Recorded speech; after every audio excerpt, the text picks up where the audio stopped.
थुंग थुंग एक भोले दिल का इंसान था, लेकिन उसकी सबसे बड़ी परेशानी थी उसका बड़ा सा गोल मटोल पेट। क्योंकि जब भी वह बाहर निकलता लोग उसकी तोंद का मजाक उड़ाते थे। लेकिन इससे भी बुरा तब लगता जब उसकी पत्नी सुमित्रा उससे कहती थी, सुनो, अपना ये सिलेंडर जैसा पेट कम कर लो, नहीं तो मैं हमेशा के लिए मायके चली जाऊंगी।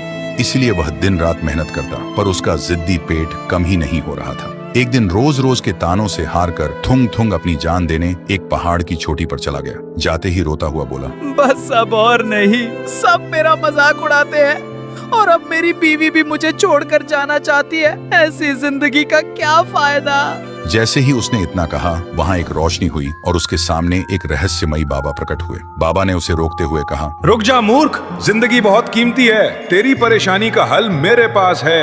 यह कहकर बाबा ने अपने झोले से एक सोने का मेंढक निकाला और थुंग थुंग को देकर कहा, ये कोई आम मेंढक नहीं है बच्चा, इससे जो भी मांगेगा मिल जाएगा, पर कभी लालच मत करना। इतना कहते ही बाबा चले गए और थुंग थुंग हैरान रह गया। फिर वह मेंढक को घूरते हुए बोला, मेंढक जी, मेरा पेट कम कर दो।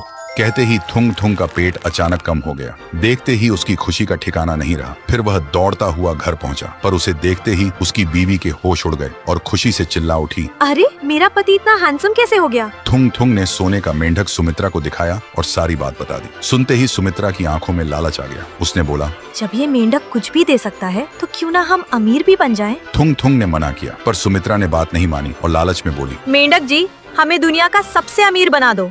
हमारे घर के हर कोने में बस सोना ही सोना हो। लेकिन इस बार कुछ भी चमत्कार नहीं हुआ। सुमित्रा को लगा थुंग थुंग ने उसे बेवकूफ बनाया है, इसलिए गुस्से में रसोई की तरफ चली गई। लेकिन जैसे ही उसने पानी के गिलास को छुआ, वह ठोस सोने का बन गया। यह देखते ही सुमित्रा की आंखें चमक उठी। फिर उसने रोटी को छुआ, वह भी सोने की बन गई। सुमित्रा खुशी से झूम उठी। उसे लगने लगा कि अब वह सोने की देवी बन चुकी है। लेकिन उस दिन के बाद से थुंग थुंग की जिंदगी नरक बन गई। अब घर का सारा काम उसे ही करना पड़ता था। ऊपर से बीवी को भी अपने हाथों से खाना खिलाना पड़ता था और सुमित्रा बस महारानी बनकर आराम से लेटी रहती। फिर एक दिन थक हार कर थुंग थुंग सुमित्रा को खाना खिला रहा था। तभी अचानक वहाँ एक बड़ा सा चूहा आ गया। चूहे को देखते ही सुमित्रा जोर से चीखने लगी और घबराहट में थुंग थुंग को पकड़ लिया। लेकिन जैसे ही उसने थुंग थुंग को छुआ, थुंग थुंग भी एक ठोस सोने की मूर्ति में बदल गया। ये देखते ही सुमित्रा के होश उड़ गए। फिर वह मूर्ति से लिपटकर जोर जोर से रोने लगी। मुझे माफ कर दो मेंढक जी, मुझे ऐसी अमीरी नहीं चाहिए।